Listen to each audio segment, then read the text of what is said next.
আসসালামু আলাইকুম রহমতুল্লাহ।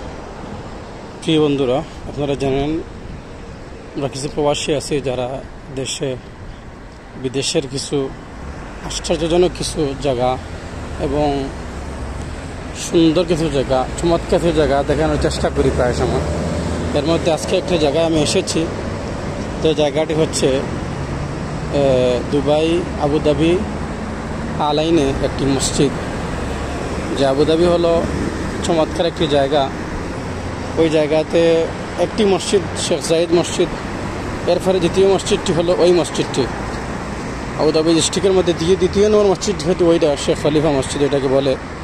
আমি দেখানোর চেষ্টা করব আপনাদেরকে, ইনশাআল্লাহ কিছু দেখানোর চেষ্টা করতেছি, তো আপনারা দেখবেন ইনশাআল্লাহ। আমি ভিতরে যাচ্ছি, এশার নামাজ সেখানে পড়বো ইনশাআল্লাহ। আর তার পাশাপাশি প্রবাসী আমরা যারা প্রবাসে আছি, আসলে এই প্রবাস জীবনটা অনেক কষ্ট, অনেক ত্যাগের বিষয়। এর মধ্যে দিয়ে আপনাদেরকে মাঝে মধ্যে কিছু চমৎকার বিষয় দেখানো ভালো। তো এই যে মসজিদটি দেখতেছেন, অনেক সুন্দর মসজিদ, এটাকে শেখ জায়েদ মসজিদ বলা হয়। ওই সাইডটা মিনার এখানে আছে একটা গম্বুজ দিয়ে, পুরাটা মসজিদ এটা গম্বুজ দিয়েই দেখতেছেন আপনারা গম্বুজটি। ওই গম্বুজের ভিতরেই ওই মসজিদটাই,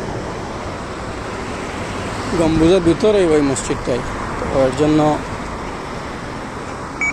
ভিতরে গিয়ে দেখানোর চেষ্টা করবো ইনশাআল্লাহ যতটুকু সম্ভব। এখানে কিছু আইনি বাধাও আছে, ভিডিও করা যায় না অনেক সময়, তো আপনাদেরকে যতটুকু সম্ভব দেখানোর চেষ্টা করবো ইনশাআল্লাহ। আর আমরা পাশাপাশি সমস্ত প্রবাসীদের জন্য দোয়া করব, বিশেষ করে যারা প্রবাসী আছেন সুস্থ অবস্থায় সবার জন্য আমরা দোয়া করবো ইনশাআল্লাহ। যে অবস্থানে যে দেশে আছি, ভালো থাকেন সবাই, পাশে থাকেন। কিছুক্ষণ পরে আমি ওই ভিডিওটা নিয়ে আসছি।